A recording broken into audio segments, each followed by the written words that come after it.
This semester I am observing in a first grade classroom at Sharon Elementary School in Alpine School District. Mrs. Riddle's class consists of at least 30% English language learners, with the majority being Hispanic. There are 25 students in Mrs. Riddle's class. The cooperating teacher has a very energetic teaching style. She initiates a lot of hands-on activities, creates an environment where the students have many opportunities to interact and communicate with one another, and differentiates her instruction by teaching small groups on their level. The classroom exudes a warm atmosphere where the students feel safe and appear to enjoy learning. I've chosen to focus on the 3 linguistics items observed in the classroom: phonology, morphology, and semantics. First, phonology. A few different learner errors I've noticed in the students' oral production were in pronouncing words incorrectly, such as math for math, half for have, free for 3, and woof for wolf. The first language of the student who made these errors is Spanish. And to reiterate, the student mistakenly pronounced the words M-A-F, math, for M-A-T-H, math, H-A-F, half, instead of H-A-V-E, have, F-R-E-E, free, for T-H-R-E-E, 3, and W-O-O-F, woof, instead of W-O-L-F, wolf. In my field experience, the cooperating teacher will often rephrase or restate the word correctly for the student to hear. She doesn't tell the student they have made a mistake. Instead, she provides them with the correct pronunciation. For example, if the student said, "Are we doing math now?" the teacher would restate, "Yes, we are doing math now."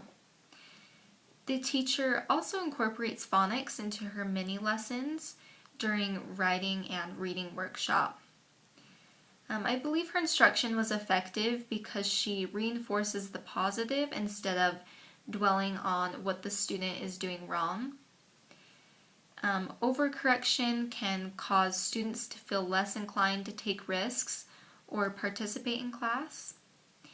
I also like the fact that she explicitly teaches phonics to her students. Number 2 is morphology.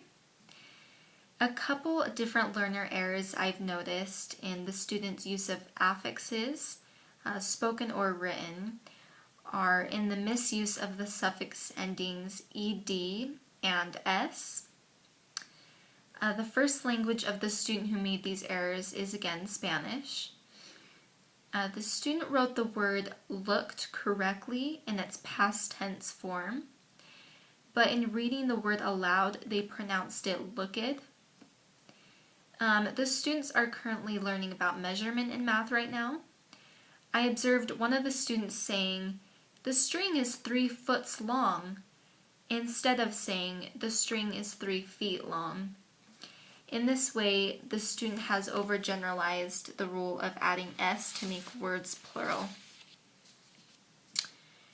The cooperating teacher has provided some instruction on morphology, or word parts. She has taught the students the prefixes un, re, and pre, and the suffix endings s, ed, and ing.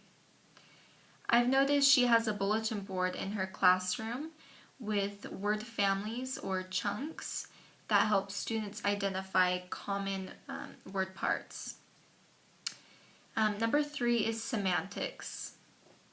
2 different learner errors I've noticed when the student used a word incorrectly based on the meaning of the word in speech or writing were the following. The student frequently asks the teacher, "Can I take a drink of water?" rather than "May I get a drink of water?" The words take and get can have slightly different meanings depending on the context they're in.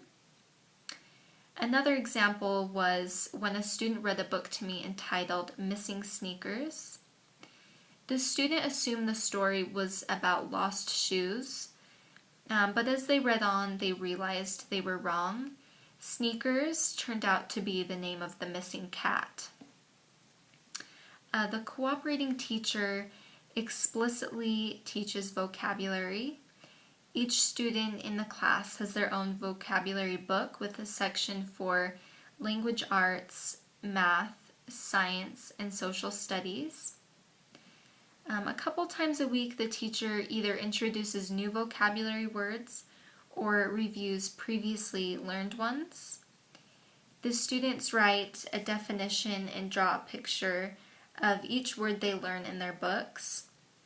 The teacher uses these words repetitiously throughout the curriculum, so the students become better familiar with them.